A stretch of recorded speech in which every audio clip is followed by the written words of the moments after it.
Hello everyone, Radhe Radhe. कैसे आप सब? उम्मीद करती हूँ आप सब बहुत अच्छे होंगे, स्वस्थ होंगे और मस्त होंगे। जैसे कि मैंने बताया था पिछले वीडियो में कि मेरा 11 जनवरी को एग्ज़ाम था केवीएस का, टीजीटी का। और उसके बाद एग्ज़ाम देने के बाद एक्चुअली थोड़ा हेल्थ इशू के कारण मैं वीडियो अपलोड नहीं कर पाई। एक्चुअली मैं आप सबसे मेरा एक्सपीरियंस शेयर करना चाहती थी। मेरा एग्ज़ाम कैसे गया, मैंने कितने क्वेश्चन अटैम्प्ट किए, सारी चीज़ें, जो मेरा एक्सपीरियंस रहा वो कैसा था। तो मैं वीडियो बना नहीं पाई। तो आज थोड़ा मुझे बेटर फील हो रहा था, तो आज मैंने सोचा कि मैं आप लोगों के साथ मेरा एक्सपीरियंस शेयर करती हूँ। तो जैसा कि आप सबको पता है कि केवीएस में जो हमारा जो एग्ज़ाम का पैटर्न था इस बार चेंज हुआ था, और सिलेबस भी चेंज हुआ था। और मतलब पूरा ही एकदम से चेंज कर दिया। हम इतने दिनों से पेडागोजी की प्रिपरेशन कर रहे थे और सडनली पूरा सिलेबस चेंज कर दिया, और एक महीने के अंदर ही मतलब एग्ज़ाम भी ले लिया। तो मतलब ये सारी चीज़ें तो सबके लिए थी, जो भी था। मतलब ये प्रॉब्लम तो सबको फेस करनी पड़ी, बट क्या कर सकते हैं, आयोग का जो डिसीज़न था वो हमें मानना ही पड़ेगा। तो इसमें ना इस बार पैटर्न चेंज किया, और आप सबको पता ही होगा कि 6 पार्ट में एग्ज़ाम्स थे। और जो फर्स्ट पार्ट के फर्स्ट मैं केवीएस टीजीटी की बात कर रही हूँ, और मेरा जो सब्जेक्ट है ना, एक्चुअली मैंने मैथ से भरा था, और मैंने सिर्फ टीजीटी का भरा था, पीजीटी नहीं भरा था। और इसमें जो आपका 6 पार्ट में एग्ज़ाम हुए। पहला जो पार्ट था वो रीजनिंग का था, आप सबको पता ही होगा जिन्होंने एग्ज़ाम दिया होगा। और ये जो इसका प्री था वो कॉमन था सारे सब्जेक्ट्स के लिए। कट ऑफ अलग अलग जाएगी, लेकिन प्री जो था वो एग्ज़ाम वो कॉमन था। तो फर्स्ट जो था वो रीजनिंग का था, सेकंड जो था वो न्यूमेरिकल एबिलिटी का था, और थर्ड पार्ट जो था वो हमारा जीएस था, और फोर्थ पार्ट आपका कंप्यूटर था, और फिफ्थ पार्ट जो था वो इंग्लिश था, और सिक्स एंड लास्ट पार्ट जो था वो हिंदी। मैंने हिंदी भरा था, मेरा सब्जेक्ट। आपने जो फॉर्म फिलअप करते टाइम जो भी सब्जेक्ट डाला रहा होगा वो आपका रहेगा। तो मेरा हिंदी था, तो मैंने हिंदी से डाला था। और रीजनिंग के नंबर ऑफ़ क्वेश्चंस 20 थे, और न्यूमेरिकल एबिलिटी के भी 20 क्वेश्चंस थे, और जीएस के भी 20 क्वेश्चंस थे, और कंप्यूटर के भी 20 क्वेश्चंस थे। इंग्लिश और हिंदी जो आपका लैंग्वेज का सब्जेक्ट था वो दोनों जो था वो 10-10 प्रश्न थे। और ईच क्वेश्चन जो आपके थे, सारे प्रश्न जो थे वो 3-3 नंबर के थे। तो आपका ये टोटल नंबर ऑफ क्वेश्चन जो हो जाते हैं, नंबर ऑफ क्वेश्चन जो था वो 100 था। और टोटल मार्क्स जो थे वो आपके वो कितने थे, 300 थे, क्योंकि सारे प्रश्न जो थे वो आपके 3 नंबर के थे। और सबसे बड़ी बात इसमें ना, इस बार निगेटिव मार्किंग भी ऐड कर दिया।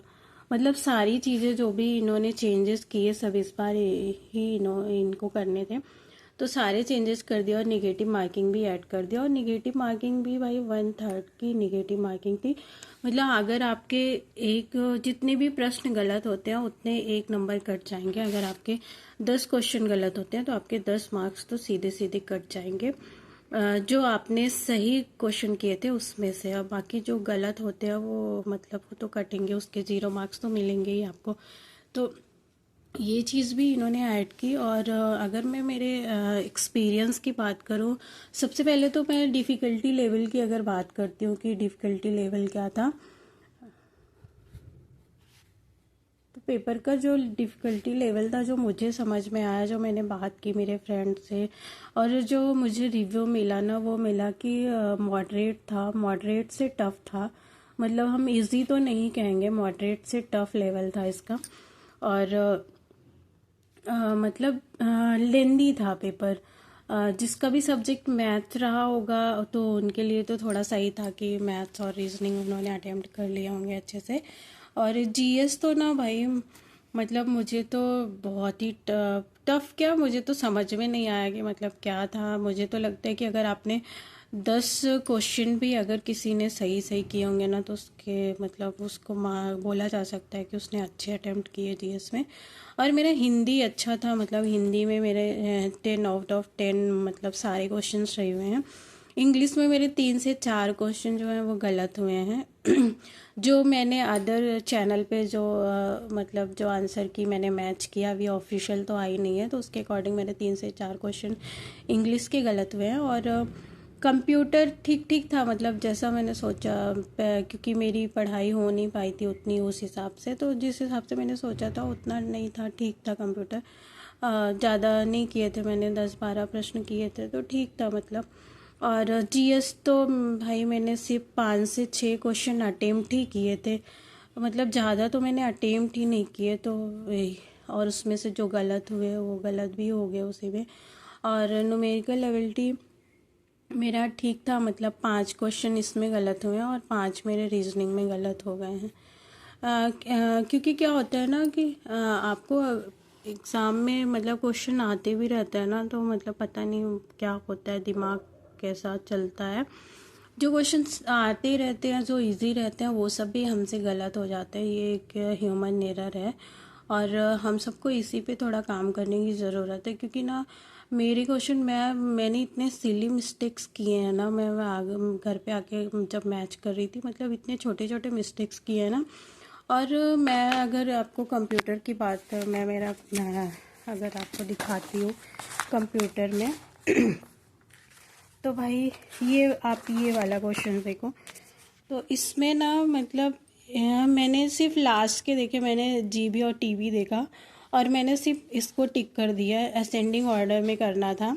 और मैंने स्टार्टिंग का देखा नहीं कि पहले केबी होगा फिर एमबी होगा, मैंने मतलब लास्ट का, मतलब वही ना कि आप इतनी सिली मिस्टेक्स करते हो, तो मतलब ऐसे ही मैंने बहुत छोटे छोटे मिस्टेक्स किए हैं और तो क्या ही कर सकते हैं अभी इसमें।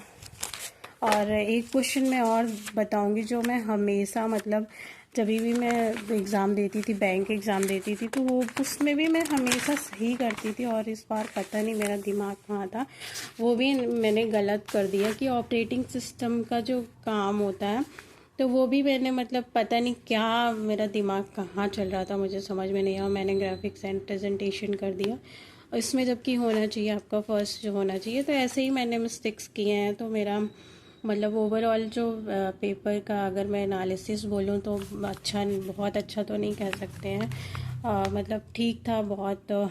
मुझे पता नहीं, मुझे तो डर लग रहा है कि मेरा भी क्वालिफाई होता है कि नहीं होता है, लेट्स होप कि हो जाए, बट देखते हैं क्या होता है। और आप सबका एग्ज़ाम कैसा गया, आप सबका एक्सपीरियंस कैसा रहा, मेरे साथ ज़रूर शेयर करिएगा। और उम्मीद करती हूँ आप सब अच्छा किए होंगे एग्ज़ाम में और आप सबका एग्ज़ाम अच्छा गया होगा। और best of luck for your future. और ये मेरे रीजनिंग के थे, रीजनिंग मेरा मतलब ठीक गया था। और ये क्वेश्चन भी मैं वहाँ पे ना, मैं ये वाला जो था, ये लाइन वाला क्वेश्चन कि कौन सा था, ये 1 मिनट में ये वाला बताती हूँ आपको। ये 5th नंबर का जो क्वेश्चन था कि 5 फ्रेंड्स खड़े थे एक लाइन में, तो मैं इतना वहाँ पे इतना मतलब दिमाग रिकॉल करने की कोशिश कर रही थी कि क्या होता है फार्मूला, और वो चीज़ मुझे याद नहीं आया था। और लास्ट में जब घर आई ना, तो मुझे मतलब तुरंत ही रिकॉल हुआ कि जो आपका एक फार्मूला नहीं होता है किसी पर्सन का, अगर आपका लेफ़्ट साइड से पोजीशन पता है और राइट साइड से पता है, तो दोनों में माइनस करके इक्वल करते हैं तो टोटल के बराबर होता है। तो मतलब जैसे इसमें हमें आगे आगे से पोजीशन शायद दी गई थी 15 नंबर, नहीं लास्ट से दी गई थी, 15th नंबर लास्ट से थी, तो हमें आगे का निकालना था और -1 करते और उसको टोटल के इक्वल करते, 40 के इक्वल करते, तो यहाँ से हमारी जो आगे से पोजीशन आती किसकी, सी की जो आगे से पोजीशन आती वो हमारी आती कितनी आती, 26 आती। और सी के बाद जब हमें क्वेश्चन में ए का पूछा था, तो सी का पोजीशन हमें पता चल जाता, सी का अगर 26 है तो उसके बाद ए था, तो ए का जो स्टार्टिंग से पोजीशन हो जाती वो 27 हो जाती। और ये क्वेश्चन भी मैंने गलत किया और पता नहीं मैंने मतलब मेरा दिमाग कहाँ था, पता नहीं क्या कर रही थी मैं, और ये क्वेश्चन भी मैंने गलत किया। और इसी तरह से मैंने बहुत सारे मिस्टेक्स किए हैं, तो लेट्स सी क्या होता है, मुझे तो डर लग रहा है।